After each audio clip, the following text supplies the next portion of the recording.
안녕하세요. 제가 아주 재미난 이야기를 들고 청취자 여러분을 찾게 되어 진심으로 신이 납니다. 제 나이 40대, 지금은 캐나다에 정착해서 살고 있는 이민자입니다. 처음에는 내 인생이 정말 척박하다, 바람 잘 날이 없다고 생각했는데 마음의 시름을 덜고 난 지금은 아주 재미난 과거가 되었네요. 나이 60도 70도 아니고 고작 40대에 산전수전 다 겪었다고 해도 과언이 아닐 만큼 파란만장한 제 이야기 궁금하시죠? 지금부터 한번 털어놔 보도록 하겠습니다. 끝까지 제 이야기를 함께 해주신다면 너무나도 감사할 것 같아요. 제 나이 20대 후반에 결혼을 했었습니다. 그런데 결혼 3년 만에 파경을 맞이했고 지저분한 싸움 끝에 이혼을 하게 되었습니다. 사실 싸움이라고 하기에는 억울하고 제가 일방적으로 당했다고 하는 게 정답일 것 같아요. 왜 이혼을 하게 되었는지 궁금하시죠? 지금 생각해도 어이가 없긴 한데 멀쩡한 제가 불임이라 오해를 받는 바람에 이혼을 하게 되었습니다. 정작 불임이었던 사람은 저의 전 남편이었는데 그 누명을 제가 다 뒤집어 쓰게 된 거였죠. 결혼하고 정말 1년이 넘는 시간 동안 아이를 가지기 위해 안 해본 노력이 없을 정도로 힘을 썼습니다. 배란일을 매번 체크하는 건 물론이고 한약도 먹어보고 남편과 저는 엄청나게 애를 썼어요. 시간을 정말 땅에다 버린 거나 마찬가지였죠. 남편과 도무지 안 되었겠기에 병원을 찾아가서 검사를 했는데 제 자궁과 난소의 기능은 100% 정상으로 나왔지만 남편이 문제였습니다. 제 남편은 정자의 기능이 거의 떨어져 있고 정자의 수도 별로 없어서 임신이 어렵다는 불임 소견을 받게 되었어요. 시험관으로도 가능성이 거의 없다면서 이 정도면 고생만 하고 아이를 가지기 어려울 것이라고 병원에서 시험관을 권하지 않았습니다. 나이도 어린데 임신이 안 된다고 하니까 남편은 엄청나게 좌절을 했어요. 그런 남편을 토닥이면서 기운을 차리게 만든 건 다름 아닌 저였습니다. 전 남편에게 그렇게 이야기를 했죠. 우리 둘이서 행복하게 살면 장땡 아니냐고요. 요즘은 애를 일부러 가지지 않는 부부들도 있는데 우리도 그렇게 둘이서만 오순도순 행복하게 살면 되지 않겠냐고 위로를 했어요. 다행히도 남편은 제 마음대로 움직여줬고 우리 둘이서만 행복하게 살자고 그렇게 약속을 했습니다. 거기다가 제가 제약회사 직원이었거든요. 그래서 일이 엄청나게 바쁘기도 했었어요. 제 커리어에 욕심이 있기도 해서 굳이 아이가 필요하지 않다고 남편을 위한 설득을 엄청나게 했죠. 하지만 우리 둘이 그렇게 결정한 것과 달리 시댁에서는 언제 아이를 낳을 거냐, 임신해라, 손주 타령을 어마무시하게 하셨습니다. 오죽하면 제가 명절을 피하고 싶어서 명절에 특근을 신청할 정도로 시달렸으니 말 다 했죠. 애가 잘생기게 해준다는 한약을 먹는 것은 기본이고 영양제도 매번 몇 박스씩 보내주셔서 집에 둘 자리가 없을 정도였습니다. 점집에도 다녀와 보고 아이가 생긴다는 암자에 가서 기도도 드려보고 정말 별짓을 다 해야 했어요. 남편의 자존심이 상할까봐 차마 시무한테 댁 아드님이 불임이라서 아이를 못 가지는 겁니다. 라고 말을 할 수도 없었습니다. 하루는 제주도에 여행을 가자고 하셔서 마지못해 따라갔더니 가서 도라르방 코를 만지면 아들을 낳는다고 했다고 차를 타고 지나갈 때 도라르방이 보이면 세워서 코를 만지게 하셨어요. 그 현무암에 제 손이 다 까지는 줄 알았다니까요. 처음에는 저에게 미안하다고 손이 발이 될 정도로 빌던 남편이 제가 아무 소리 안 하고 넘어가는 날이 많아지자 슬슬 제 편도 들어주지 않더라고요. 막말로 지한테 문제가 있어서 아이를 못 가지는 건데 입을 싹 닫으니까 제가 얼마나 짜증이 났겠습니까? 하루 이틀이면 몰라도 하루가 채 가기도 전에 몇 번이고 보채는데 진짜 미치겠더라고요. 그렇게 3년이란 세월을 보내고 나니까 시무가 제 탓을 엄청나게 하더라고요. 저한테 대놓고 불임이냐? 네 애 못 가지냐? 자궁이 약하냐? 하면서 살살 쪼아대기 시작하는데 몇 번이고 울컥했는지 몰라요. 제가 문제가 아니라 댁 아드님한테 문제가 있다고요. 하고 싶은데 그때마다 제 눈치를 살살 살피면서 제가 말을 할 수 없도록 남편이 이야기를 돌리곤 했죠. 그러다가 시모가 제대로 선을 넘어버린 겁니다. 처녀 쪽에 얼마나 놀았으면 애도 못 가지냐고요. 제가 그 말을 듣고 더 이상 참았다가는 바보 되겠다 싶어서 남편한테 소리를 꽥 질렀습니다. 야, 네가 뭐라고 말 좀 해봐. 하니까 시모가 거품을 물더라고요. 어떻게 지아비한테 너너 할 수 있냐고요. 그 와중에 우리 남편은 시모한테 뭐라고 한 줄 아세요? 얘 몸이 그렇게 생겨먹었는데 어떻게 하냐는 겁니다, 글쎄. 그 말에 우리 시모는 제가 불임인 걸 확신했고 당장 이혼하라고 난리를 쳤습니다. 이혼하라고 난리를 치니 발등에 불이 떨어진 건 남편이었죠. 새장가를 가더라도 자기가 불임이라 애를 못 낳을 게 뻔한데 어쩌겠어요. 여태 참아주고 다독여준 저랑 평생 붙어먹고 사는 게 제 딴에는 더 편하다고 생각했겠죠. 저한테 울고불고 빌었는데 제가 왜 이 꼴을 당하면서 결혼 생활을 유지해야 하는지 모르겠더라고요. 그래서 시모한테 당당하게 이야기했죠. 제가 아주 편한 며느리였다는 거 나중에 알게 되실 거라고 당장 이혼하겠다고요. 우리 남편은 사색이 되고 저는 남편에게 이야기했습니다. 네가 다음 부인 만나서도 애를 못 가지면 너네 가족들도 그제야 잘 알게 되겠지. 새 부인 맞이해서 잘 살아보라고 했습니다. 그러고는 떡하니 이혼 서류에 도장 찍어주고 나왔죠. 저랑 이혼하고 6개월 만에 전 남편은 선을 봐서 다른 여자랑 결혼을 하긴 했다고 하던데 그 여자랑도 결국 애 못 가지고 불임인 거 까발려졌더라고 하더라고요. 저한테 조금만 참아주지 그랬냐고 연락이 오긴 했었는데 어이가 없어서 쌍욕 한번 시원하게 박아주고 차단해버렸습니다. 여기까지도 엄청 재미있으셨죠? 그런데 제가 진짜 하고 싶은 이야기는 이게 끝이 아닙니다. 저는 이혼을 한 이후에도 여전히 제약회사에 잘 근무하면서 바쁜 일상을 보내고 있었습니다. 제가 이혼했다는 이야기를 제 입으로 떠벌리고 다닌 적은 없었지만 소문으로 은근히 퍼지더라고요. 잘 끼고 다니던 결혼 반지를 빼고 다니면서 사람들이 힐끗힐끗 제 손을 관찰하기도 했고요. 해외 부서로 발령받고 싶어서 발령 신청을 냈었거든요. 그러다 보니 주위에서 암암리에 제가 이혼했다는 소식이 퍼진 것 같더라고요. 하루빨리 해외 근무지에 발령받고 싶었지만 대기도 길고 조건이 좋은지라 몇 년이 걸릴 수도 있다고 하더라고요. 좀 아쉽긴 했는데 실적을 빨리 채우고 근무만 성실하게 해도 자리가 빨리 나올 수 있다고 포기하지 말라는 상사의 말에 대기를 걸어두었습니다. 아무튼 제가 해외 발령 신청했다는 쐐기까지 박아지자 사람들이 그제야 남편은? 하고 물어보더라고요. 그래서 그냥 이혼했어 하고 말했는데 말이라는 게 그렇게 빨리 퍼지는 줄 몰랐습니다. 반나절 만에 회사 사람들 대부분이 제가 이혼했다는 소식을 전해 들었더라고요. 그러던 어느 날 옆옆 부서에 있던 돌싱남이 저랑 별로 친하지도 않은 사람인데 대뜸 이혼했어요? 하고 물어보는 겁니다. 이건 무슨 개똥 매너인가 싶어서 무슨 상관이시죠? 이렇게 대답을 했더니 머리를 긁적이더라고요. 제가 너무 직설적으로 물어봤죠? 하면서 회사에 돌싱 모임이라는 게 있는데 거기에 들어올 생각 있냐고 물어보더라고요. 처음 듣는 소리라 이게 무슨 말인가 했는데 진짜로 회사에 돌싱들끼리만 동호회를 하나 하고 있었던 거예요. 돌싱인 사람들끼리 모여서 건전한 취미 생활을 하는 모임인데 신작 영화가 나오면 3, 4, 5 모여서 같이 보러 가기도 하고 맛집 탐방도 한대요. 술을 잘 마시는 사람들끼리는 술을 마시고 술을 못 마시는 사람들은 커피를 마시면서 이혼에 대한 고찰을 나누는 모임이라는 겁니다. 근데 이야기를 듣기만 했는데도 너무 재밌을 것 같은 거예요. 다른 사람들은 무슨 이유로 이혼을 했나 궁금하기도 하고 아무튼 호기심에 가입을 하겠다고 했습니다.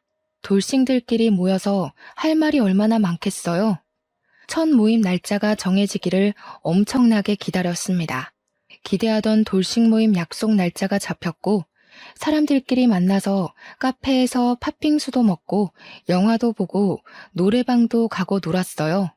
처음 만난 자리인데도 정말 어색한 거 하나 없이 다들 잘해주셔서 적응도 금방 했답니다. 그렇게 여러 번 만남을 거치다 보니까 생각보다 사람들이 멀쩡하더라고요. 저는 좀 걱정하기도 했거든요.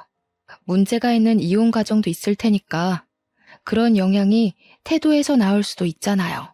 이야기를 들어보니까 대부분 이혼을 할 만해서 했더라고요. 누구는 남편이 도박을 해서 이혼했고, 누구는 마누라가 바람을 피워서 이혼했고, 회사 특성상 야근하는 사람들도 많고, 연구실이 한번 열리기 시작하면 집에 못 가는 일도 수두룩하니까 배우자가 바람난 경우가 꽤 많더라고요. 가정도 돌보지 못하고 더 이상 사랑하지 않아서 이혼했다는 사람들이 대부분이었어요. 그 와중에 제 눈에 딱 한 사람이 밟히기 시작했습니다. 그런데 앞불싸 그 남자가 이혼을 하게 된 이유가 글쎄 고부간의 갈등 때문이었다는 거예요. 와이프랑 시댁 식구들 사이가 걷잡을 수 없이 최악으로 치닫게 되었고 결국 와이프가 이혼 소송을 걸어서 이혼했다고 자기가 죄인이라고 하더라고요.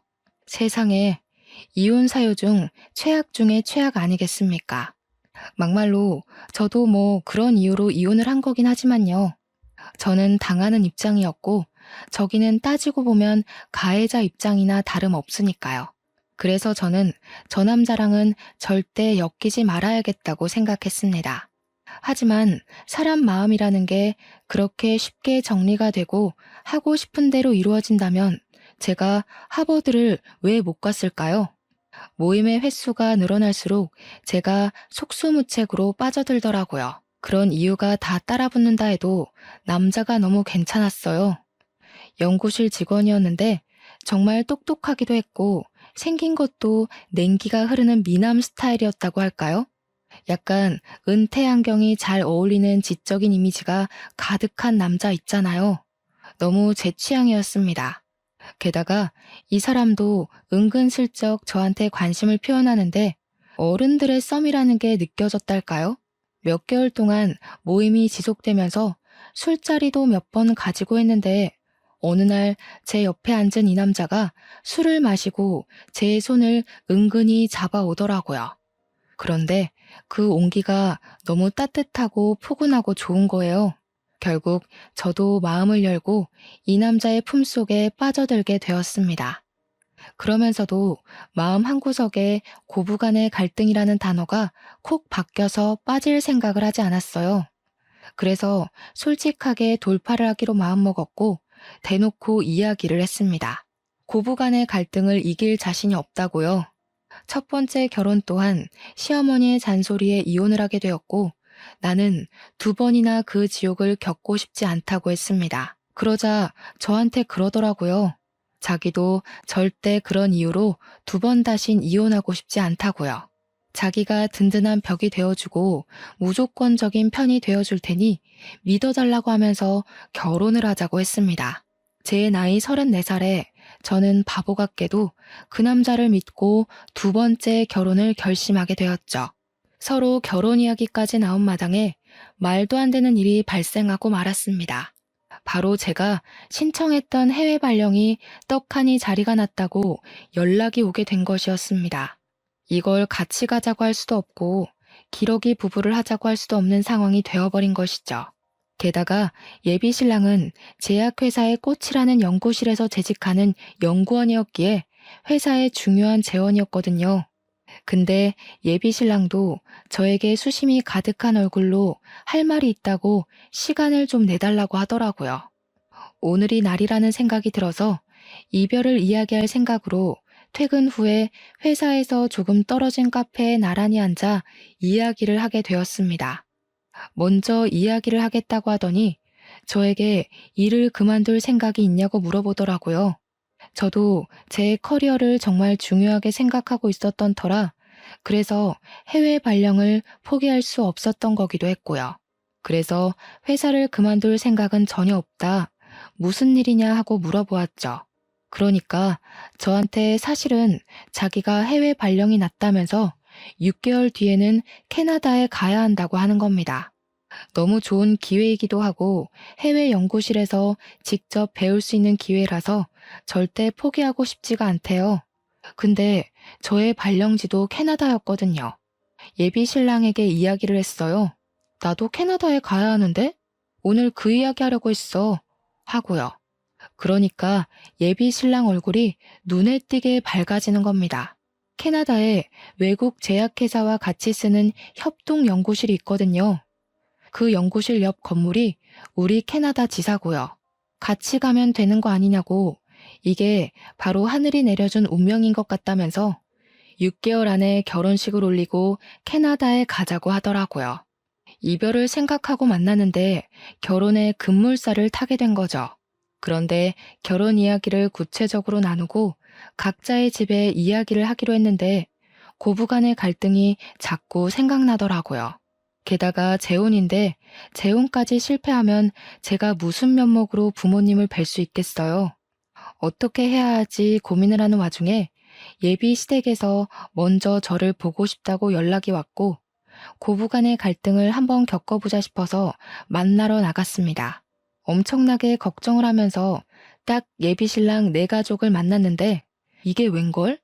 시모에게 문제가 있는 게 아니라 신우가 문제가 있더라고요. 외적인 데서부터 깐깐한 포스가 느껴지는데 얼굴에는 심술이 덕지덕지 붙어가지고 완전 못돼 처먹게 생겼더라고요. 문제는 성격 또한 진짜 못돼 처먹었다는 것이었어요. 시모도 그렇다고 착하고 순한 건 아니었지만 은근히 바보 같은 구석이 있긴 하더라고요. 자기 꾀에 자기가 넘어가는 그런 부류 있잖아요. 저한테 시모랑 신우 둘이서 계속 재혼을 걸고 넘어지는데 자기 아들도 재혼이라는 사실을 까먹은 것 같더라고요. 그것도 고부간의 갈등으로 이혼을 하게 된 거였는데 뭘 믿고 자꾸 저한테 재혼 들먹이는지 어이가 없었습니다. 대놓고 물어본 건 아니고 은근히 돌려서 물어보니까 예비 신랑의 전부인이 악기를 다루던 사람이었다고 하더라고요. 할 줄 아는 게 피리 부는 거밖에 없었다면서 그걸로 괴롭혔다고 신우가 자랑스럽게 이야기를 하더라고요. 전부인네 집이 꽤 부잣집이었다는데 살림 하나하나 트집 잡으면서 괴롭히니까 못 버티고 이혼하자고 한 거죠. 그것도 결혼한 지 6개월 만에 이혼을 했대요. 그러면서 저한테 6개월 살고 이혼한 거랑 3년 살고 이혼한 거랑 같겠냐면서 모양 빠지는 건 제 쪽이니까 알아서 잘 하라고 하더라고요. 예비 시모도 예비 시부도 예비 신랑도 아닌 예비 신우가 저한테 그 말을 하는데 얼마나 어이가 없던지. 그러면서 저한테 가풍을 꼭 지켜야 한다면서 한 달에 한 번은 무조건 가족 모임에 참석해야 하고 명절에 친정 갈 생각은 하지 말라고 하대요. 출가 외인은 출가 외인답게 굴으라면서 하자 있는 여자 우리가 품어주면서 재혼시키는 거니까 말 잘 들으래요. 저도 뭐 지지 않고 이야기하긴 했습니다. 신우 되실 분도 그럼 명절에 시댁에 가 있으셔야 하니까 친정에는 방문하지 않으시겠네요? 한 달에 한 번 모임도 꼬박꼬박 하시는 거고요. 제가 알아서 챙길 테니까 출가 외인이면 출가 외인답게 구셔야죠. 그러니까 부들부들 떠는데 그 꼴이 퍽이나 우스웠습니다. 예비 신랑도 저한테 말 잘했다면서 누나가 뭔데 우리 결혼에 감나라 배나라 하냐고 신경 쓰지 말라고 하더라고요. 아무튼 저와 예비 신랑이 6개월 뒤에 캐나다에 가야 하는 걸 양가가 다 알고 있었기에 빠르게 결혼부터 하기로 했습니다. 재혼이기에 식도 간단하게 가족들끼리 올리기로 했고 혼인신고는 비자 문제가 걸려 있어서 먼저 하기로 했죠. 그런데 제 예상 밖의 일이 벌어졌어요. 예비 신우가 생각보다 발이 무척이나 넓은 사람이었더라고요. 저한테 어디 학교를 졸업했냐, 어느 동네에 살았었냐 이것저것 호구조사를 하더니 뒤에서 몰래 알아봤었나 봐요. 결혼식을 코앞에 두고 예비 시모가 저를 부르길래 나갔더니 예비 신우랑 같이 저한테 사기 결혼을 하려고 했다고 혼인 무효 소송을 걸겠다는 겁니다. 저한테 호통을 막 치면서 이야기를 하는데 이게 다 무슨 소린지 영문을 몰라서 가만히 있었죠. 그러니까 예비 신우가 그러대요? 어디 불임인 걸 속이고 재혼을 하려고 했냐고요. 하나뿐인 아들이 대를 이어야 하는데 불임이 웬 말이냐고 소리를 치더라고요. 예비 시모가 가슴을 퍽퍽 펴면서 어디 애도 못 낳는 게 결혼이냐고 신우는 옆에서 야실야실거리면서 이야기하더라고요. 애 낳는 건 축복인데 어떻게 감쪽같이 속이고 결혼을 진행하려고 했어? 이건 사기지. 이러면서요. 지는 애가 둘이나 있다 이거죠. 저도 이야기했어요. 어디서 들었냐고 물어보니까 전 남편네 친인척이랑 신우가 한 달이 건너서 아는 사이래요. 그래서 저도 콧방귀를 끼면서 말했습니다. 하나는 알고 둘은 모르시네. 제가 불임인 게 아니라 걔가 불임이었거든요. 라고요. 그러니까 미심쩍어 하면서 신우가 또 어디론가 전화해서 물어보더라고요. 그러더니 큰 소리가 오고 가는데 제 말이 맞는다는 걸 확인한 것 같았어요. 전화를 끊고 나서 제가 의기양양한 표정으로 앉아 있으니까 시모랑 신우가 둘이 속닥속닥 하더니 저보고 이만 가보래요. 진짜 어이가 없어서. 제가 그대로 가면 사람이 아니잖아요. 신우한테 당당하게 사과하라고 이야기를 했습니다. 그러니까 신우가 아니 가족끼리 뭘 이런 걸로 얼굴을 붉히려고 하냐고 되려 큰 소리를 치는 겁니다. 시모는 속 시끄러우니까 이만 가보라고 손을 허이허이 젓고 있고 저도 만만하게 보이면 안 되겠다는 생각이 들어서 사과하시라고요 하고 큰 소리를 쳤어요. 그러니까 저보고 어디서 큰 소리를 내냐고 건수 잡았다는 듯이 호통을 치는 겁니다. 제가 진짜 짜증이 확 나서 앞으로 그냥 저 불임인 줄 알고 사시라고 저 남편한테 이야기해서 애 안 가지고 살게요 했습니다. 그러니까 둘 다 화들짝 놀라서는 아니 무슨 말을 그렇게 하냐고 사과하면 되잖아 할게 하더니 시모가 신우 보고 사과하라고 시키더라고요. 신우가 저한테 아니 옳게 진짜 가지가지 한다. 꼭 사과를 받아야겠어? 하는데 제가 가지가지 하는 김에 더 해볼까요? 하니까 꼬리를 내리더라고요. 그래 내가 미안해 실수했어 하고 사과하자마자 잘 알겠다고 사과를 받아줄지 말지는 생각해 보겠다고 하고 집으로 돌아왔습니다. 저와 남편이 미리 혼인신고를 하기도 했고 둘 다 해외 발령으로 준비할 게 많았던 터라 남편 혼자 살던 집에 살림을 합쳐서 같이 살고 있었거든요. 남편이 집으로 돌아오자마자 붙잡고 이야기를 죄다 털어놓았습니다. 내 전 남편의 가족이랑 신우가 어떻게 아는 사이인지는 모르겠는데 내가 불임이라고 했다면서 혼인 무효 소송을 들먹이더라 했어요. 그러니 남편의 얼굴이 사색이 되어서는 미친 거 아니냐고 난리가 났더라고요. 있는 그대로 모든 걸 설명해주고 나니까 남편이 신우한테 바로 전화 걸어서 누구 앞길을 망치려고 하는 거냐고 화를 냈어요. 입 한 번만 더 놀렸다가는 주둥이를 확 꿰매버릴 거라고 앞으로는 조심하라고 난리를 치더라고요. 다음날 신우가 나한테 연락 와서는 일을 왜 크게 만드냐고 핀잔을 주더라고요. 자기가 사과한 걸로 끝냈으면 됐지 굳이 가족 간의 분란을 만들 필요가 있었냐고 자기 할 말만 하더라고요. 그래서 저는 그냥 살포시 무시해버렸습니다. 우리 집에서는 사위랍시고 100년 손님 대접해주는데 저는 무슨 시댁의 평생 노예, 몸종 이런 건 아니잖아요. 저도 한번 이혼해보고 나니까 제 성격대로 살아야 마음도 편안하고 몸도 편안하다는 걸 깨닫게 되었고요. 그래서 그냥 캐나다 가기 전까지 내가 하고 싶은 대로 살아야겠다 싶어서 막 나갔습니다. 하루는 시모가 나물 반찬 하는 법을 알려주겠다면서 재료 싹 손질한 상태로 들고만 오라는 거예요. 그래서 저는 나물 반찬을 그냥 반찬 가게에서 사갔습니다. 어차피 그 맛이 그 맛 아니겠어요? 하면서요. 요즘 반찬은 만들어 먹는 것보다 사서 먹는 게 더 싸게 먹히는 거 아니겠냐고 반찬 무더기로 사오니까 시모가 입만 뻐끔뻐끔 하더라고요. 우리 아들은 고기 반찬 좋아하니까 이러면서 고기 반찬 죄다 남편 앞으로 가져다 놓을 때도 저도 좋아한다고 제 앞으로 도로 돌려놓고는 했습니다. 그나마 시부가 좀 깨어있는 편이라서 시모한테 눈치 주시고 제 편을 들어주시긴 했지만 시모는 정말 변하지 않더라고요. 오죽하면 시부가 왜 먹는 걸로 차별하냐고 아들 또 이혼시키고 싶어서 그런 거냐, 사람이 좀 점잖게 있어봐라 하면서 타박을 해주셨습니다. 입이 삐죽 나온 채로 밥을 먹는 시모를 보면서 아주 고소했죠. 아무튼 저희는 착실하게 6개월간 정리를 마치고 캐나다로 떠나왔습니다. 괴롭히는 사람 하나 없으니까 너무나도 평화롭고 좋더라고요.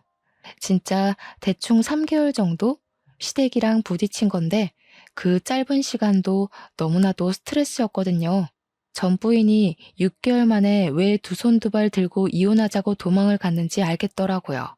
캐나다로 이사와서 우리가 부부라는 이유로 3인이 함께 쓰는 아파트 사택을 회사 측 배려로 내어주었어요.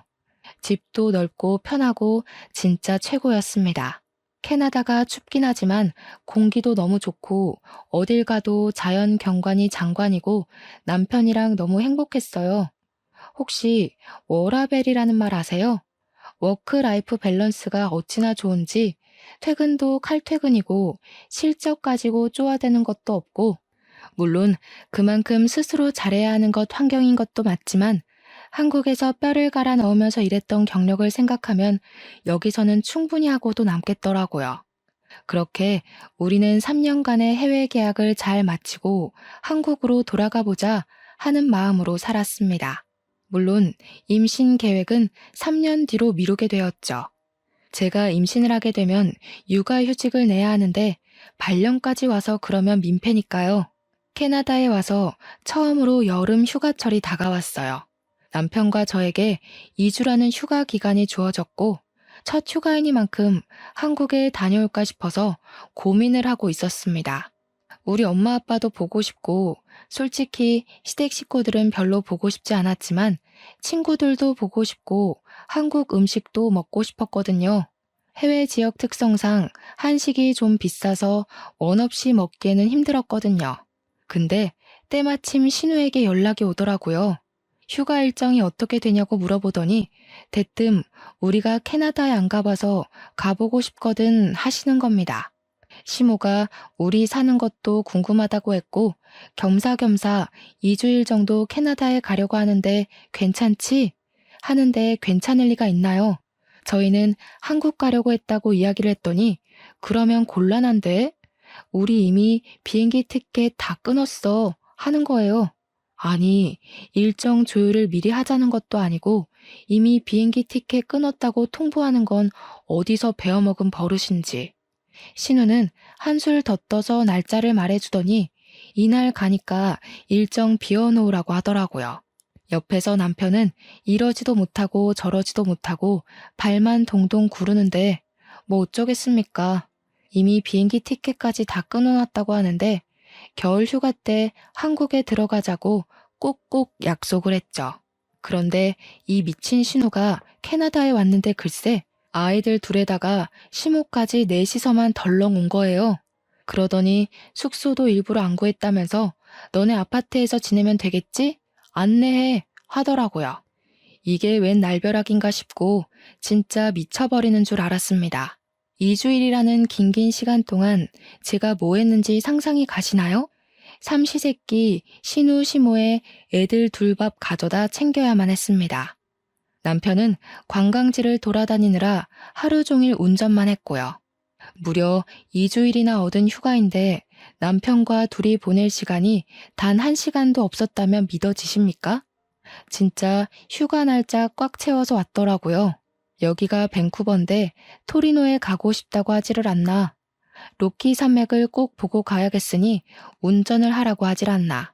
여기서 20시간을 운전해야 갈 수 있거든요.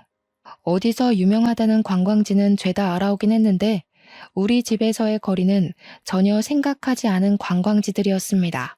남편이랑 저랑 거절하는 것도 하루 이틀이지 정말 2주일 내내 지옥 같은 시간을 맛봐야 했어요. 그것뿐이면 제가 말을 하지도 않죠. 신우랑 시모는 쇼핑하러 가야 한다고 남편 끌고 나가서 운전기사 시키고 저는 애들을 돌보라는 겁니다. 이참에 조카들한테 영어도 가르쳐주고 하라는데 조카들이 초등학교 1학년, 3학년이었거든요. 애들이 제 말을 듣겠습니까? 정확하게 신우의 주니어였어요. 한마디로 개망나니 같은 녀석들이었다 이거죠. 신우랑 시모랑 남편이 나가고 애들 둘이랑 저랑 셋이 남았는데 저한테 딱 그러더라고요.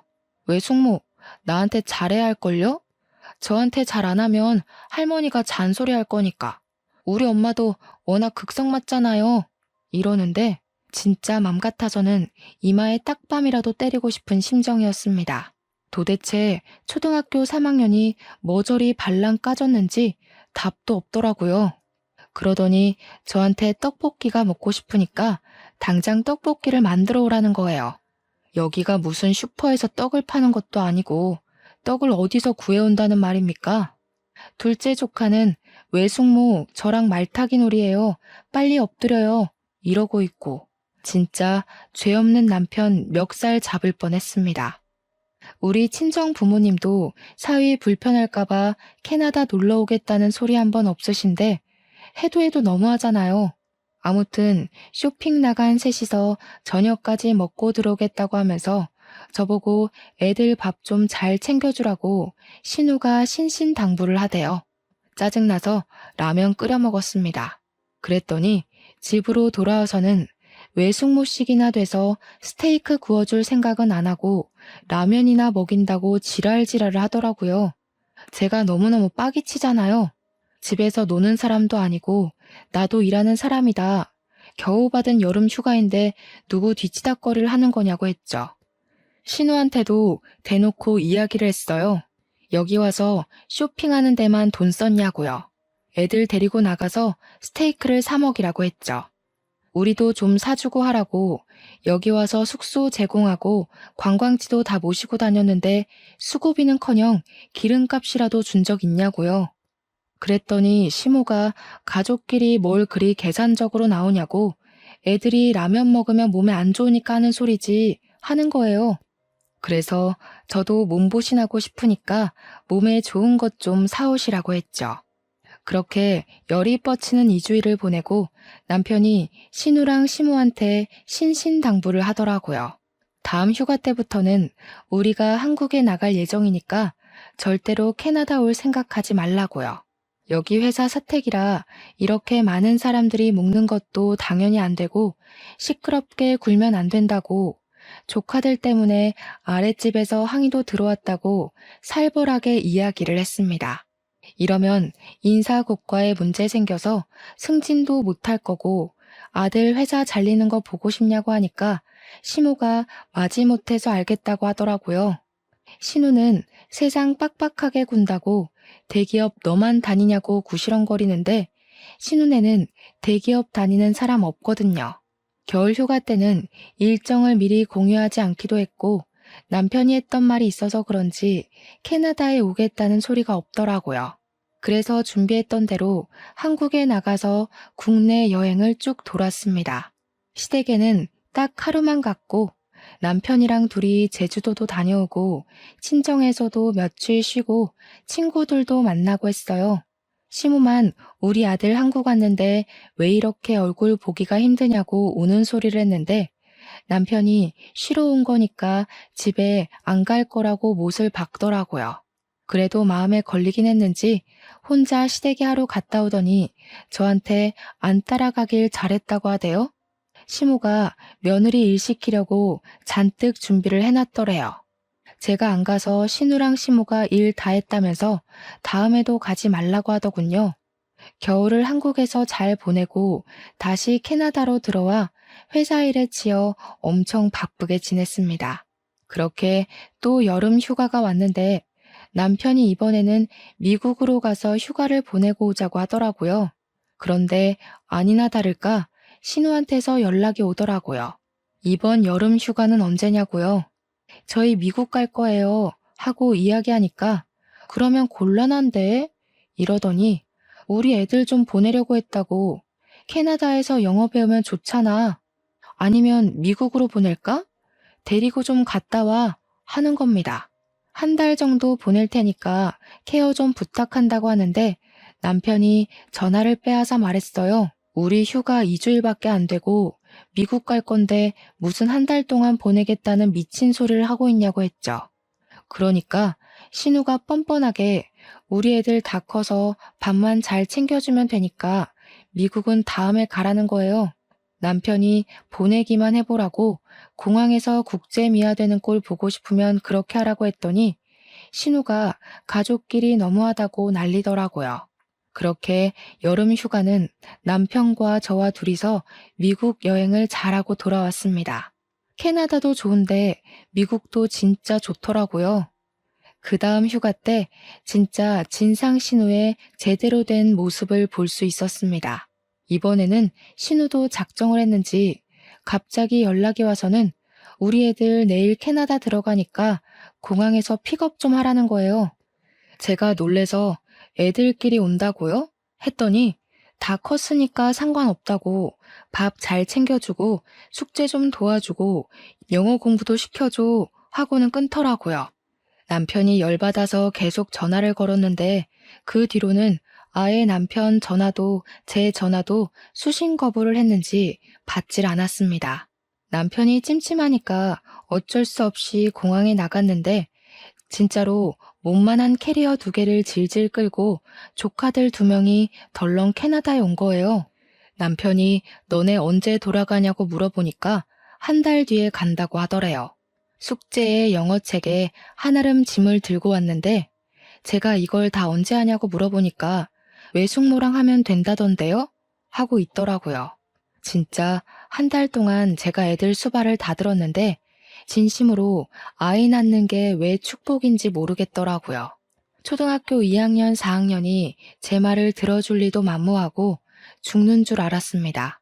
애들은 햄버거 먹고 싶다, 피자 먹고 싶다 난리도 그런 난리가 없는데 진짜 애들 손에 100달러 한 장도 안 쥐어 보냈더라고요. 그러면서 첫째 조카가 뭐라는 줄 아시나요? 엄마가 메이플 시럽을 사오라고 했다며 사흘 목록을 적어줬다고 종이를 건네더라고요. 무슨 캐나다 화장품에 생필품에 조미료에 많기도 더럽게 많더라고요. 애들한테 웃으면서 돈은 가지고 왔냐고 물어보니까 외숙모가 사줄 거라고 했어요. 하는데 진짜 신우 머리채 잡고 싶었습니다. 그래서 그냥 저도 될 대로 되라 하고 하나도 안 사줬어요. 남편도 열받았는지 왜 그런데 우리 돈 쓰냐고 사주지 말라고 했고요. 그런데 애들 밥을 굶길 수는 없지 않겠어요? 그래서 밥만 정말 덜렁 해줬습니다. 저희도 한 달 내내 휴가를 받을 순 없어서 출근을 해야 했거든요. 출근할 때는 애들한테 알아서 집 보라고 그러고 나갈 수밖에 없었죠. 근데 집에만 돌아왔다 하면 집이 개 난장판이 되어 있는 거예요. 자기들끼리 뭐 해 먹겠다고 난리를 친 건지 하루는 주방이 완전 밀가루 범벅이 되어 있었습니다. 화가 나서 너네 이게 다 뭐 하는 짓이니? 하고 소리를 치니까 쿠키 좀 구워 먹어볼까 했다고 유튜브 보면 다 나온다고 당당하게 말하는데 아이고 두야. 너네가 다 치우라고 청소하는 법도 유튜브 찾으면 나온다고 했더니 조카애가 울면서 신우한테 고자질을 하더라고요. 외숙모가 구박해서 여기서 더는 못 지내겠다고 했는지 신우가 난리를 치는데 그 엄마의 그 딸이더군요. 결국 난리치는 신우 목소리 듣기 싫어서 남편에게 토스했죠. 그랬더니 남편도 쌓아둔 게 많았는지 신우한테 진짜 분노의 지랄을 하더라고요. 애들한테 돈 한 푼 안 주고 캐나다까지 보내는 건 어디서 배워먹은 진상짓이야? 자기들이 집 난장판 만든 건 생각도 안 하고 누구 보고 치우라고 고자질을 해대고 앉았어? 애들이 뭘 보고 자랐으면 가정교육이 이따위겠냐고. 진짜 쪽팔린 줄 알아. 조카들도 남편이 화내는 걸 처음 본 건지 잔뜩 쫄아서는 그 뒤로 착실하게 공부만 하더라고요. 그 다음부터 신우가 휴가 때 애들을 캐나다에 보내겠다는 소리도 쏙 들어갔고요. 저희는 3년 동안의 해외 발령을 무사히 마치고 한국에 돌아가게 되었는데 그즈음 제가 임신을 하게 되었어요. 만삭 때 육아휴직을 내기로 해서 임신 중에도 일을 하고 있었죠. 그런데 캐나다에서 협업했던 외국 제약회사에서 꾸준히 남편에게로 스카우트 콜이 들어왔습니다. 우리 남편의 연구가 마음에 들었다고 연봉 협상도 원하는 대로 해주겠다고 하는데 한국 생활보다 캐나다 생활이 좋았던 터라 고민이 되더라고요. 그래도 일단 임신 중이니까 조금 더 고민을 해보기로 했어요. 애 키우기는 한국만한 곳이 없으니까요. 아무튼 한국에서 살 집은 친정 옆으로 정했습니다. 제가 임신을 했다는 게 크게 작용해서 친정 근처로 온 건데 시댁에서 난리가 난 거예요. 시댁 근처로 와야지 우리 아들을 엄한데 뺏기게 생겼다고요. 남편은 시댁 근처 가면 피곤해진다고 싹 무시했어요. 그렇게 임신 18주쯤 되었을 때 일이 터지고 말았습니다. 시무랑 신우가 마사지를 가야겠다면서 저에게 애들을 봐달라고 하더라고요. 애들도 초등학교 6학년, 4학년이었으니까 대충 숙제만 시키면 된다고 하길래 알겠다고 했죠.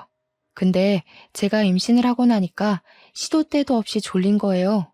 그래서 소파에서 잠시 자고 있었는데 둘째 조카가 숙제 다 했다고 놀아달라고 저를 깨운 거죠. 너무 푹 잠들었던 터라 잠이 덜 깬 상태로 왜 하고 있는데 아 일어나 보라고 하면서 둘째 조카가 제 배 위로 올라타선 심한 응석을 부렸습니다. 그런데 순간 배가 너무 아파서 눈앞이 핑 돌면서 배가 미친 듯이 땡기고 식은땀이 줄줄 나는 거예요. 30시간 같은 3분이 지났는데 배가 괜찮아지지 않고 점점 뭉치는 느낌이 들고 아랫배가 찢어지는 느낌에 땅바닥에 주저앉고 말았는데 조카 2명이 저를 손가락질을 하더라고요. 와, 아픈 척 지리고 오지고. 이 말을 내뱉는데 순간 눈물이 줄줄 나는 겁니다. 때마침 시부가 집에 왔고 제가 배를 붙잡고 대굴대굴 구르는 걸 보고 급하게 119를 불렀어요.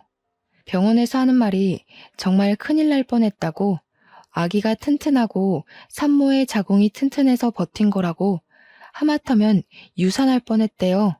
시부가 열받아서 씩씩거리고 남편도 헐레벌떡 오고 시무랑 신우도 병원에 왔는데 신우가 뻔뻔하게 애들이 장난 좀 쳤다던데 뭘 이렇게 유난이야? 라며 짓거리는 겁니다. 남편이 열받아서 씩씩대는데 옆에 서 있던 시부가 신우 따귀를 확 날려버렸습니다. 너 때문에 귀한 손주 잃을 뻔했는데 어디서 뻔뻔하게 그딴 소리를 짓거려? 뺨 맞은 신우랑 시무랑 둘 다 얼어붙어 있었죠. 엄마고 누나고 꼴도 보기 싫어. 당신네들 꼬락서니 보기 싫어서 우리 이민 갈 거야. 찾아올 생각도 하지 말고 연락도 하지 마. 진즉에 내가 첫 번째 이혼을 했을 때 인연을 끊었어야 했어.